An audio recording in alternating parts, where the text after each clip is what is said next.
एक दाढ़ी ही की तो बात है, इसकी ये डिमांड है कि तुम दाढ़ी शेव कर लो तो फिर ही वो शादी करेगी।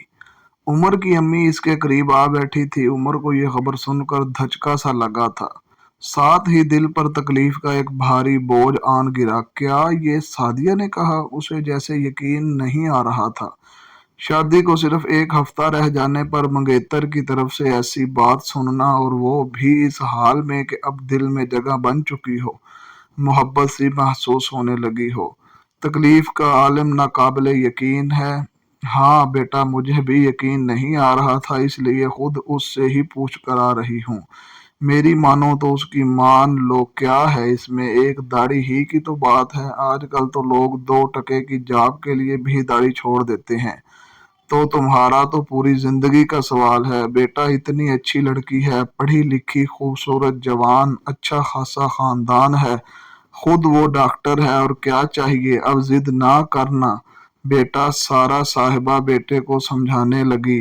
पहले मंगेतर, अब माँ, और किस किस का मुकाबला करना पड़ना था। उमर का सदमे से हलक घुटने लगा था। अम्मी जान, जब उसने मुझे पहले कबूल किया था तो उस दाढ़ी के साथ ही किया था। आज अगर डॉक्टर बनकर उसकी सोचें आसमान पर पहुंच गई हैं तो उसमें मेरा कोई कसूर नहीं।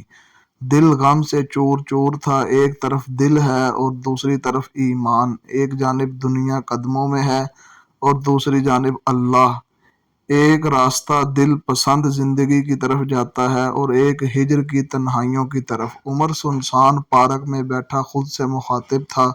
आज बहुत बड़ा इम्तिहान ले लिया था उससे उसके रब ने। आज पता चलना था जो दीन दीन के नारे लगाने वाला उमर था, वो वाकई दिल से ईमान लाया था या रब से मोहब्बत के सारे दावे खोखले थे। उमर के जहन से पुरानी खूबसूरत यादें गुजरने लगीं। वो जब पहली मर्तबा सादिया के घर गए थे, जब रिश्ते के लिए हाँ हुई थी, दोस्तों का शादी की खबर पर छेड़छाड़, हंसी मजाक का। उमर की आंखों में नमी उतर आया। एक दाढ़ी की बात नहीं, मेरी पूरी आखिरत की बात है। पलकों पर कुछ कतरे नमूदार हुए। अल्लाह अकबर, अल्लाह अकबर। करीबी मस्जिद से अजान गूंजने लगी। अल्लाह अकबर, अल्लाह सबसे बड़ा है। उफ, बेशक अल्लाह सबसे बड़ा है, सबसे पहले भी है और सब ख्वाहिशात से ऊपर भी है। उमर दिल ही दिल में बेख्तियार कह उठा, आज मुझे भी एक बदर लड़नी है, एक ओहद पर कुर्बान होना है, पर मेरी दफा मैदान मेरा दिल बना है। हर ख्वाहिश कुर्बान है तुझ पर मेरे महबूब।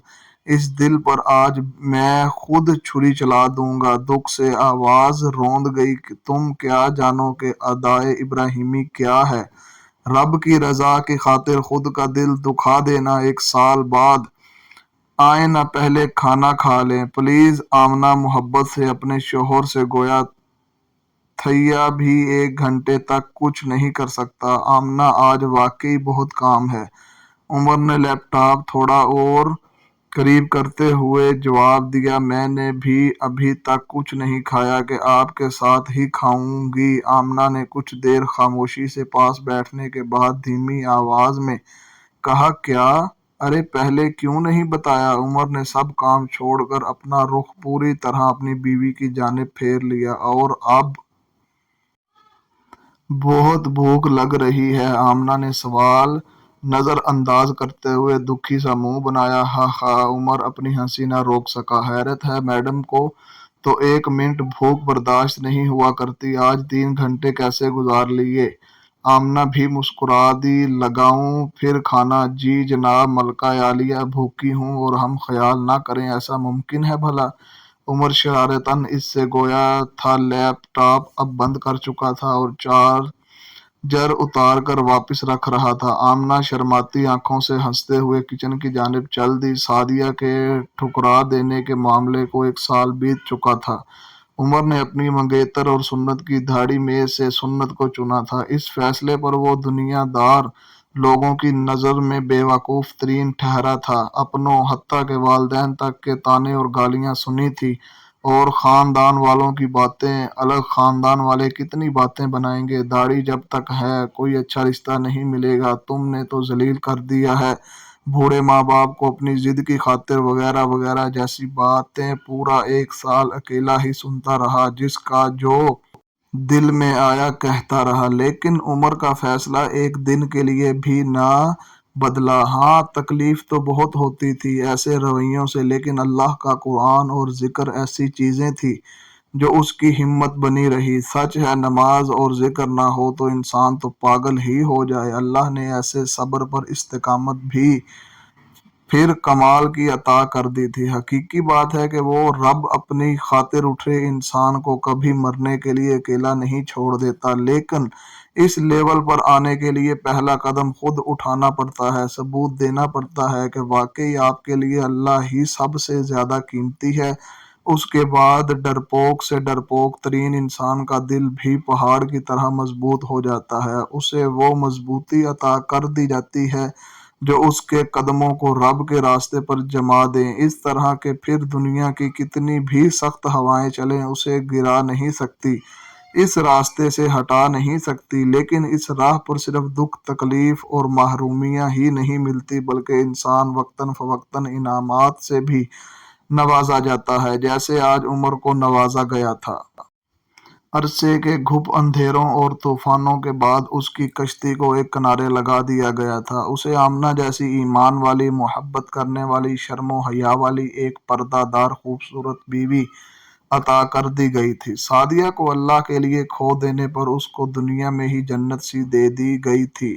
عمر کو کبھی کبھی لگتا تھا جیسے اللہ نے اس کی ساری فیلنگز کو سمیٹ کر ایک انسان کا روپ دے دیا ہو۔ آمنہ کے نام سے جیسے وہ حقیقتاً کوئی انسان نہیں تھی، بلکہ عمر کی ضرورتوں کا جوابی عکس، اس کی آنکھوں کی ٹھنڈک، اس کی روح کا سکون۔ جبکہ دوسری جانب سعدیہ اسے ٹھکرا دینے پر آج بھی کنواری بیٹھی تھی۔ وہ شاید بھول گئی تھی کہ جیسے ایک داڑھی سمجھ کر ٹھکرا رہی تھی، وہ محض ایک داڑھی نہیں تھی، بلکہ سنت رسول اللہ صلی اللہ علیہ وسلم تھی۔